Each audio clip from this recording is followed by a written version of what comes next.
All right. Hi, everybody, and welcome to this special holiday edition of Liquid Experience, live from our standpoint, from my mom's house in Orange County, where I grew up.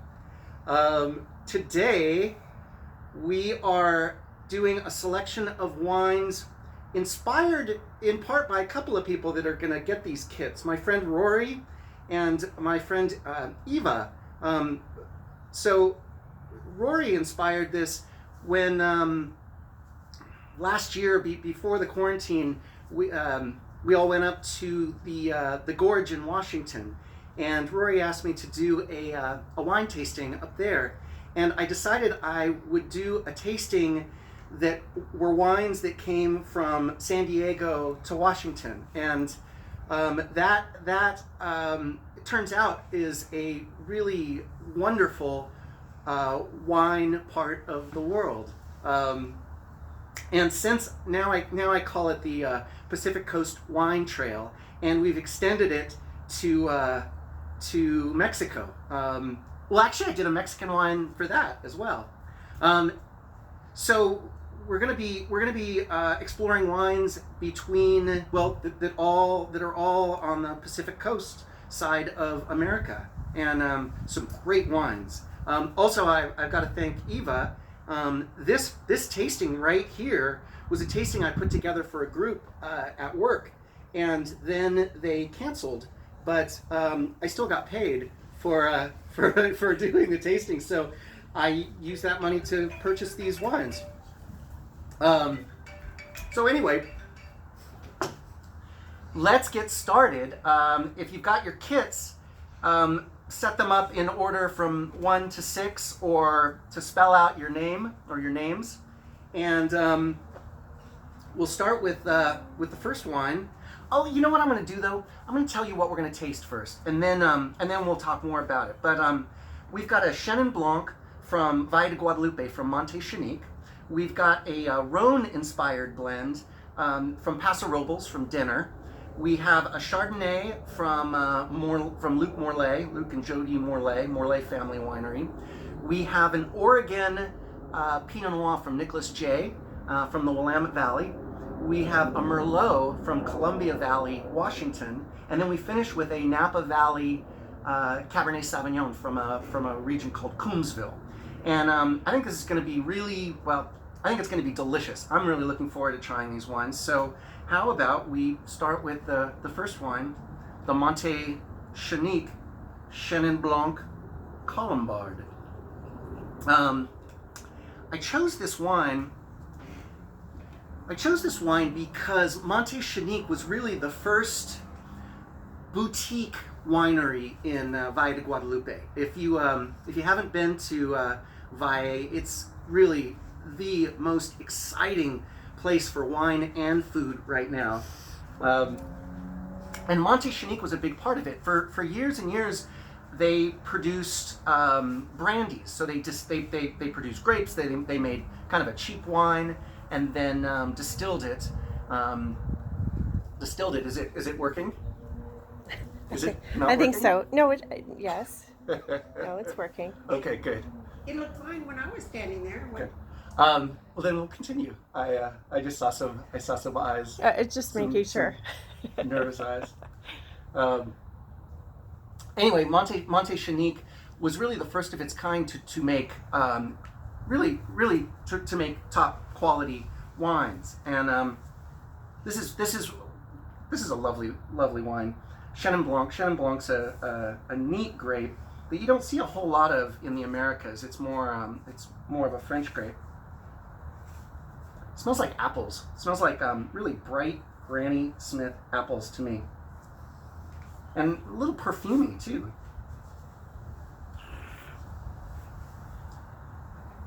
Nice, fresh, simple, bright, good acidity. Not too much saltiness. One of the dangers in the Valle wines is there's a lot of salt. There's a lot of salt in the soil, and the water tends to pick up that salt and it translates often to the wines. So sometimes the wines have this really intense saltiness. A little bit of saltiness is wonderful. It's kind of a mineral quality, and this has got just that little bit of bite, that little bit of mineral bite. But a lot of saltiness can be kind of distracting. Anyway, so this is Chenin Blanc, and it's got Colombard in it, which is kind of a strange choice. I think it's 3% Colombard, but I love, yeah, it's 2% French Colombard. I love that they continue to use the Colombard. I think it's kind of a nod to the history, because Colombard is a wine, or is a grape that is usually used to make wines that make brandy. It's very, very high in acid and makes good brandy. So back in the day, they grew a lot of Colombard before they started planting, Cabernet Sauvignon and Chenin Blanc and Sauvignon Blanc. We had a wonderful Sauvignon Blanc from Valle de Guadalupe on Christmas Eve. Anyway, this has got kind of a candied apple quality, and it's good fun. It's just good fun. I dig the Valle wines. All right, let's move into to wine number 2. This is from Denner Vineyards in Paso Robles, and Casey and Steve and Jenny and Pedro and that everybody we and Elizabeth we all visited Paso Robles to celebrate Steve's 50th birthday, and we visited a number of wineries and drank a lot of wine, and I think this was really the general favorite. We had a really good time. My friend Paul Lopez, who is the cellar master there, took us around, and we got to taste some really, really neat things. And this is a wine that I love. This is a really interesting style. It's Rhone inspired, and what that means is the Rhone Valley in France. They grow, for reds they grow Syrah and Grenache and Mourvedre. For whites they grow Grenache Blanc and Roussanne and Viognier, and some of these they're very, very different varietals. So one thing I noticed right off the bat with this is it's got a really neat kind of yellow-green tint to it, which is kind of surprising, actually. Usually a green tint means a cool climate, and Willow Creek district in Paso Robles is a cooler climate, but wouldn't consider it a cold climate. But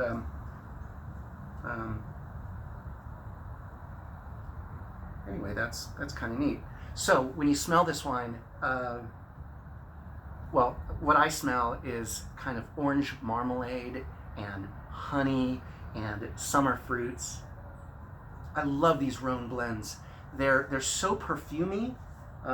This is made from 40% Roussanne, 20% Grenache Blanc, 15% Marsanne, 15% Picpoul, and 10% Vermentino,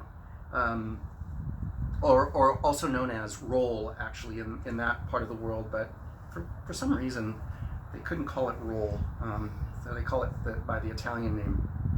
But it's got this kind of waxy orange marmalade character in the nose, really kind of sweet floral. Oh, and it's so delicious. I love this wine so much. It's the neat thing about these Rhone wines is the texture. It's got a lot of texture on the palate, and really, really unique flavors. And it's so balanced. It's got those summer flavors, but not overripe at all. It's got wonderful acidity. It's such a balanced wine, this is, and a good 11 o'clock morning wine. I like this wine so much. What else can I tell you about this? We got to meet Ron Denner when we were up there. He planted back in 1997 with the intention of selling all the fruit, but then they ended up making wines, and they're really they're one of the centers of in Paso Robles as far as a lot of the wineries get their, or a lot of the winemakers get their start making wines at the Denner facility before they go off and start their own wineries. I asked Paul the story behind Teresa, because this is Denner Teresa, and Teresa is Ron's mother-in-law that really liked this wine, and that's the story. So it's the mother-in-law. Anyway, it's distinct, and I hope you like it. I like this wine, and I'm going to move on to the next one, but then once we're finished here, I think I'm going to go back to that one. All right, the next wine is a wine. Well, this is a special wine. Luc Morlaix is one of the great American winemakers. He's a Frenchman, came from Champagne. His family owned a champagne house, and the original story that I heard was, he was he's got, I don't know, eight brothers and sisters, and they all were working at the champagne house, and there wasn't really any space for him, so he came to America with one of his brothers, and they started making wine.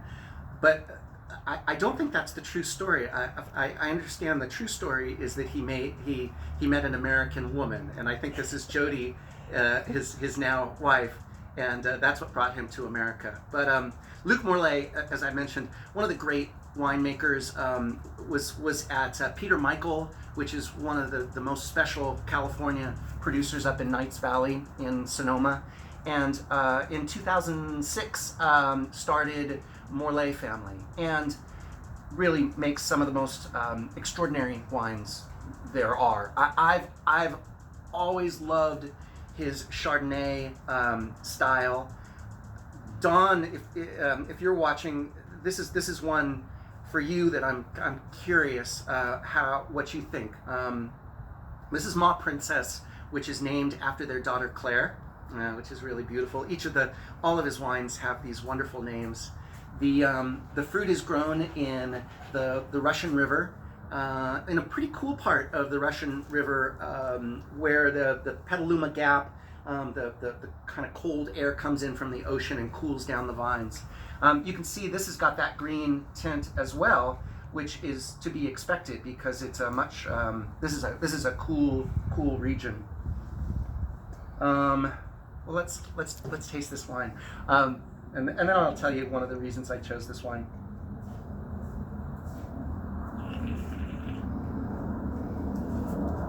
Oh gosh, it's so sophisticated. It's like a lime, like a key lime. It's got that wonderful tartness, but it's got a creaminess about it. Long finish. This wine, I love the Morlaix wines. This wine was very expensive. His wines are expensive, but I wanted to include this wine because it got 100 points. So in the wine world, the 100-point wines are, those are the well, it's always fun just to sort of see what a 100-point wine tastes like. And so this, according to one of the really great wine writers, got the perfect score, and it's wonderful. And he makes a couple different Chardonnays, and his most luxurious is called Coup de Coeur, and it's apparently the best barrels, and it's different than this. It's richer. It's more full bodied, where this is a little bit leaner. It's brighter, and I love this wine. It's so sophisticated, and I love that it got a perfect score because it's not that over the top style of Chardonnay that sometimes the press really likes. It's more subtle. It's more refined. For Don, it makes me think. Well, Don and Roland and those that drink Burgundy, it makes me think more Pouligny-Monchais. It's got that kind of that bright acidity, that nice kind of crisp tartness, but it's still just perfectly rounded and incredible. It's incredible. Anyway, I'm looking forward to drinking all of these wines.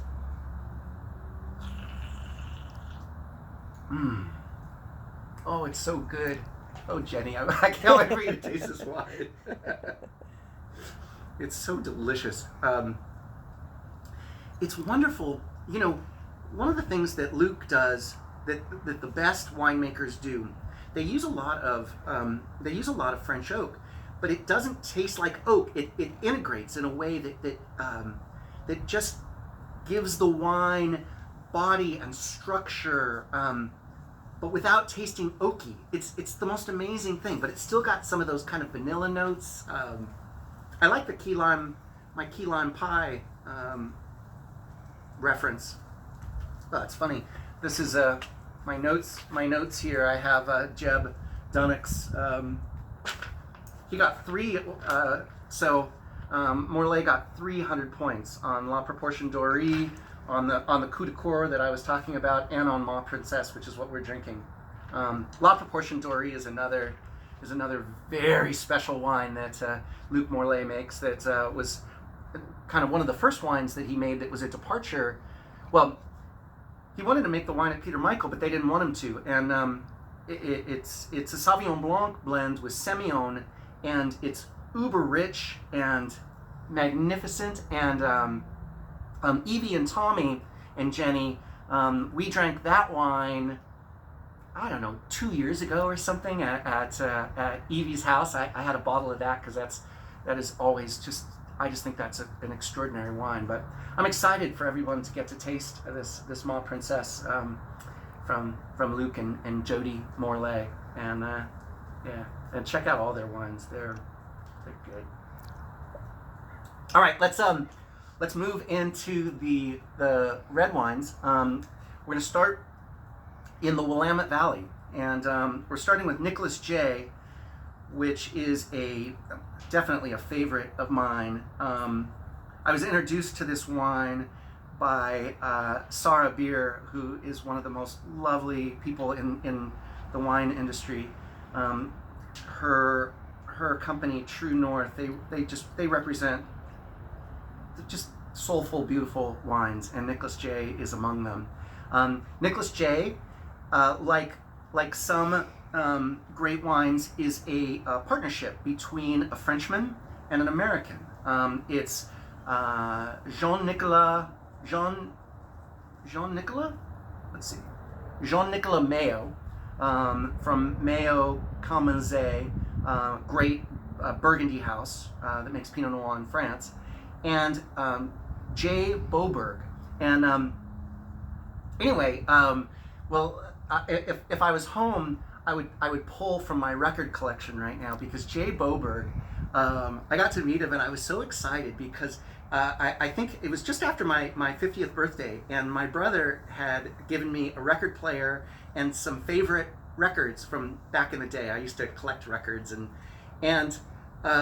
when I was in high school, my favorite band was a band called Oingo Boingo, and I used to go see them all over the place. And anyway, if I had the record, I would flip it around, my Oingo Boingo album, and in the bottom right corner it would say IRS Records. And Jay started IRS Records back in the day and signed Oingo Boingo and signed REM and the Go-Go's and all these great bands. And anyway, though, he's had a long and wonderful music career, but he got into French Burgundy, as some people do, and then started this project with Jean Nicolas, and they make great wines. Steve and I got to go visit the winery.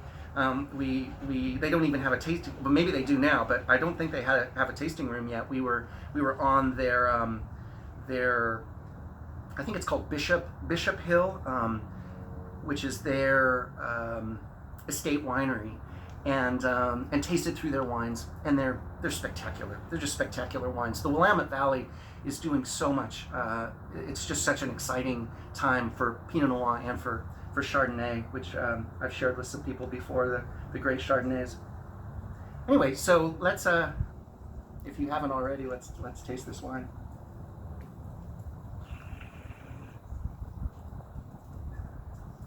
Nice. So nice. The wines from the Willamette Valley, they're very very different. Well, they're different than Burgundy. They're different from California. Sort of for me, they're kind of a combination of the two. California, a lot of the Pinot Noirs from California have a lot more, a little more alcohol, a little more intense fruit, a little more of that kind of just bright cherry. Burgundy is crazy. Lots and lots of kind of earth tones and mushrooms and incense and things like a lot of non-fruit qualities that make the wines really enchanting. And I feel like the Willamette Valley kind of pulls both together. They're not as fruity as the California neighbors. They're not as kind of earthy and wild as the Burgundies, but they have a little bit of both. This wine, it's wonderfully dry. It's got this lovely kind of earth note, long finish, very sophisticated. It's cherries and plums and potpourri, but all very well restrained. Super well balanced wine. It's just spectacular. Nicholas J, well done. See if there's anything else. One thing that I really appreciate about the Willamette Valley is their farming practices. There's more biodynamic farming in the Willamette Valley than any other American viticultural area. They really care about their farming practices, and I appreciate that. It comes through. Nicholas J sources from one biodynamic vineyard that's radical, yeah, it's super special wine, and thanks Jay for signing Oingo Boingo and making my childhood years all the more enjoyable. All right, let's move on to Washington, to Columbia Valley. This fifth wine is from a producer called Long Shadows, and Long Shadows is a very clever. It's a very clever winery. They don't have just one winemaker; they have 9 winemakers. And the idea with Long Shadows is they Alan Shoup from Columbia Crest, I think from Columbia Crest. Is that the Riesling? What's the Riesling? Columbia Crest Riesling? Anyway, Alan Shoup was part of a great big Washington producer. I don't think it's Columbia Crest, but it's one of the big producers, and decided that he wanted to start a winery to showcase the quality of Washington fruit, and started Long Shadows. And then what he did is he got the greatest winemakers from all over the world to come and work with the Washington fruit. Guys like, let's see, Randy Dunn makes a Cabernet Sauvignon called The Feather. There's a whole bunch of others, but Pedestal is made by Michel Rolland, who's really the most famous winemaker there is. Michel Rolland is a consultant. He has his own winery in Pomerol, where he works with Merlot. He has been involved in all the greatest wines, period. I mean, he's my favorite all-time wine, the Arajo Islay Vineyard Cabernet Sauvignon. He worked with them. He works with all the great wineries, and he's got a real touch. There was a documentary a while back where they kind of made fun of him. I remember the line, they kept getting him on the phone, micro-oxygenation, and they were just they were making fun of the fact that he, was making wines all over the place and had these micro-oxygenation. But the truth is, he knows how to make wines that that are rich and decadent and delicious, and I mean, he's brilliant. He's brilliant, and so this is Merlot, right? And Merlot's gotten a bad rap ever since there was bad Merlot, but also since Sideways, and Miles says he's upset. He's really upset because his book's not going to get published, but he's outside and he's talking to his friends and he says, "I'm not drinking effing Merlot." And ever since then, Merlot sales have plummeted. Pinot Noir sales have gone up. Amazing the power of a movie. But Merlot's a wonderful, wonderful grape. Often it's a blending grape with Cabernet Sauvignon that brings a softness and a richness and a kind of a candied quality. But wait till you taste this. This is 75% Merlot, 21% Cabernet Sauvignon, 4% Petit Verdot, all the Bordeaux grapes. And it's killer. I mean, it's just, this is what Merlot is all about. It's it makes me so happy, this wine. It's got tons of kind of plummy fruit and spice and almost like a fruit cake, like a Christmas fruit cake with all of those sweet flavors and those really, really ripe, intense flavors. Very, very plummy, but just kind of rich and round and fun to drink and sophisticated too. Very, very sophisticated, but such a joy.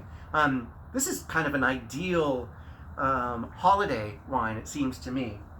And I wish people would stop staying clear of Merlot.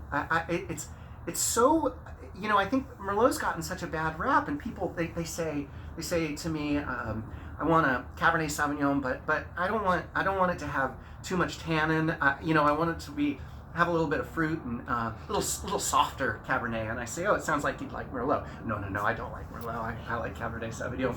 But Merlot is kind of the softer cousin to Cabernet Sauvignon. It has a lot of the same qualities, but it doesn't have that bite. It's just more, it's warmer and friendlier and so delicious. A lot of oak on this wine, which is something that Michel Rolland, he uses a lot of these modern techniques like microoxygenation and new French oak to kind of just to make it extra delicious and soften a little bit softer. He's really part of this modern movement of making wines that you don't have to lay down for years and years and years to enjoy, because the tannins are just they're smoother and more polished, and the wine is just delicious right now. So, Long Shadow's Pedestal from Columbia Valley, up in Washington State. Good wine. Okay, last wine from Napa Valley.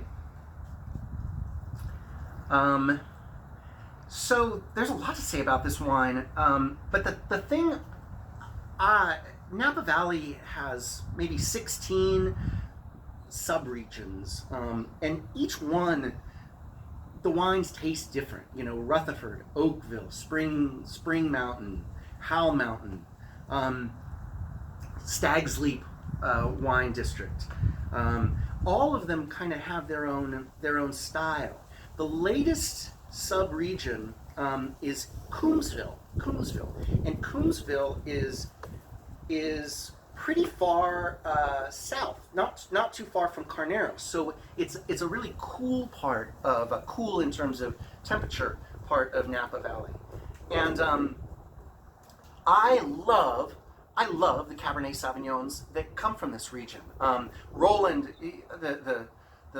I think the first one that I had that just blew my socks off was from a vineyard called Forella, from a producer, Realm, which actually, funny enough, Juan, who started Realm, is making wines at dinner right now. And when we were up in Paso Robles, we got to see Juan celebrating his birthday.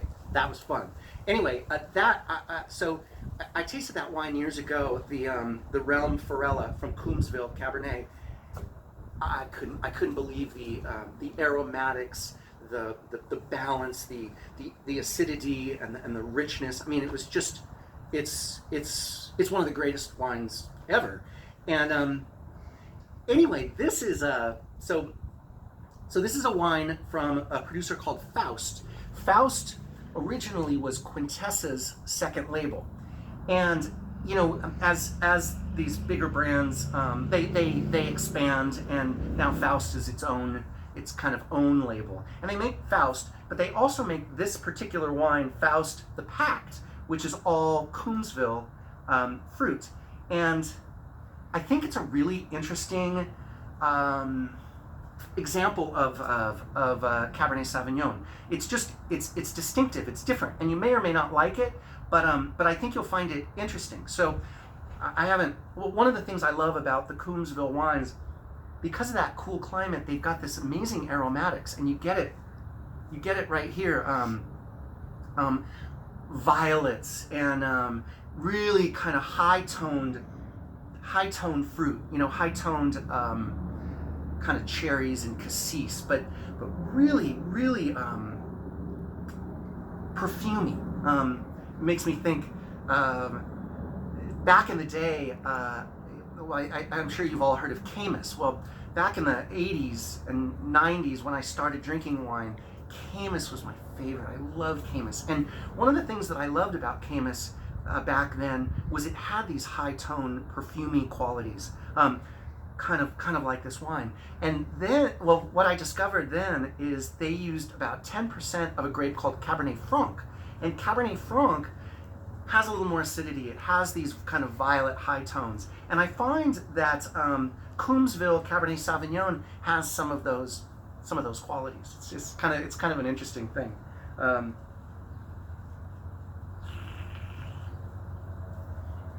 Yeah. So, it's so good. This wine's got lots of acidity, and I love that about it. It's you know, the one of the trends these days with Cabernet is they just gotten very heavy for my taste, and a little bit exhausting. And I love the brightness of this. I love that it's rich and flavorful, but it's got this great acid that kind of cuts, and it makes me immediately want to have another taste of the wine. It's yeah, it's wonderful. The Augustine Huneeus. Augustine and Valeria Huneeus come from South America, Concha y Toro, which is in Chile. So they were involved in Chilean wines, and then came to the States, and I think it was Valeria